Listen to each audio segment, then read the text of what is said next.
Well, turning to the fight for freedom of thought, it was just this week that we celebrated Martin Luther King Jr., the man who famously said that we should not judge a person by the color of their skin, but by the content of their character.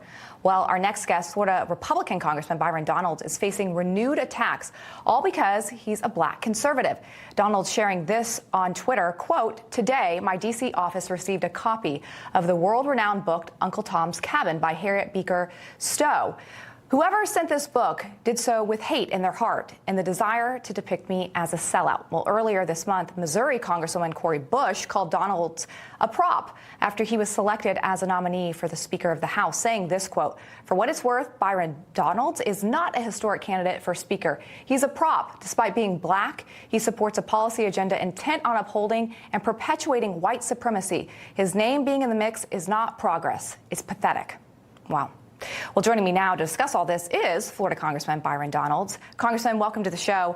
An honor to have you here this evening. I do want to get your reaction to Cori Bush's comments there about you. And also, how often are you receiving books like this to your office? Well, my response to Cori, which I tweeted out maybe a couple hours later, was, for what it's worth, nobody asked you your opinion. The truth of the matter is that I've worked hard through my career. That was before I even got to Congress. And so, you know, what you see is somebody who's done all the work necessary to pull himself up from the streets of Brooklyn, New York, thanks to my mom and all she invested in me, to having a career in the financial community. And then the people of Southwest Florida elected me to be their congressman. So nobody really asked her opinion, and I don't really care what her opinion is. On a broader level, you know, stuff like this happens time to time in my office. We get phone calls, you know, people send emails. Sometimes you get books and stuff like that.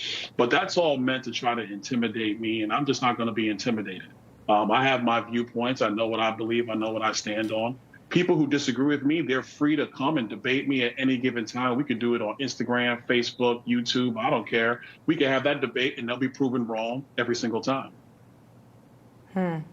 I do want to switch gears with you a bit, because Congress is back in session next week. It was just a couple weeks ago that when we saw Republicans go through 15 ballots to get to the Speaker of the House, you were one of those nominated. Those were part of Cori Bush's comments there.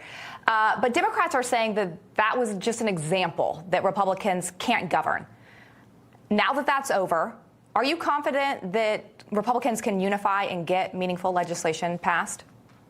Oh, yeah, absolutely. Actually, we're a much better conference as a result. And, you know, the Democrats love to throw out these narratives, but if you actually look at the outcome of Democrat narratives, they're always wrong. We're going to be able to govern and get the job done. There's a lot of bills that we're going to work through and do the necessary job in order to actually legislate on behalf of the American people. Because what we've seen under Nancy Pelosi and Chuck Schumer is these massive bills that show up that nobody's read. Nobody understands the implications, and they're typically a detriment to the American people. So that's not governing. That's actually just rule by fiat, rule by force, not the democratic process that the Democrats say they love and want to uphold. Earlier today, we mentioned the Washington Post article about the White House and the Justice Department trying to keep Biden's classified documents secret.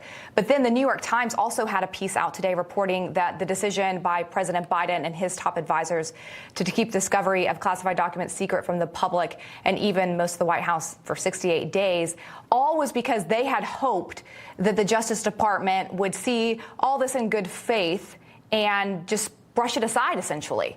So this was their intent all along, that they thought the Justice Department would essentially be soft on them, which we so far have been seeing. Obviously, there is a special counsel involved now. You are on the House Oversight Committee. How do you respond to these new reports?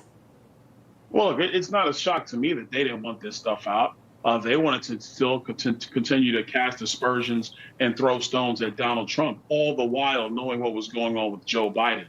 But from an oversight perspective, there are some serious questions that need to be answered. Namely, how did then Vice President Joe Biden leave the White House under the Obama administration with classified material? How was he able to hold on to top secret SCI documents for 6 years? What were those documents doing at the Penn Biden Center, which in part is funded by elements of the Chinese government? And then what's going on with respect to how loose they have been with classified material? That's the questions. And then also on top of that, Who is at the National Archives that is playing politics?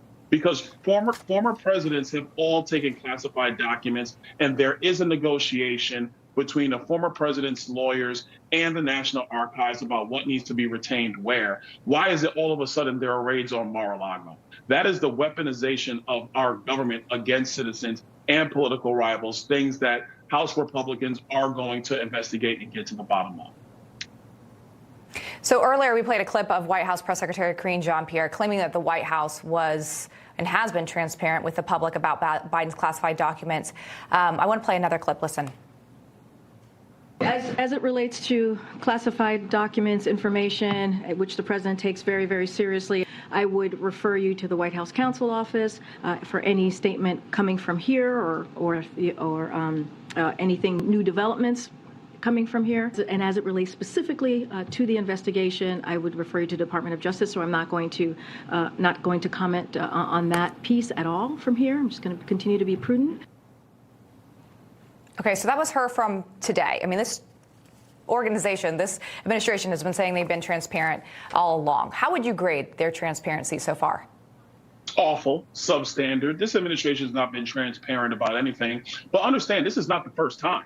Last year, this administration, almost 18 months ago, this administration said they were going to be transparent about what was happening at the southern border. They never were transparent about what was happening at the southern border, but they told the media that's what they were going to do. Same playbook now. They're telling the media they're being transparent, but I'm not holding my breath. I expect no transparency. They did not want this to get out.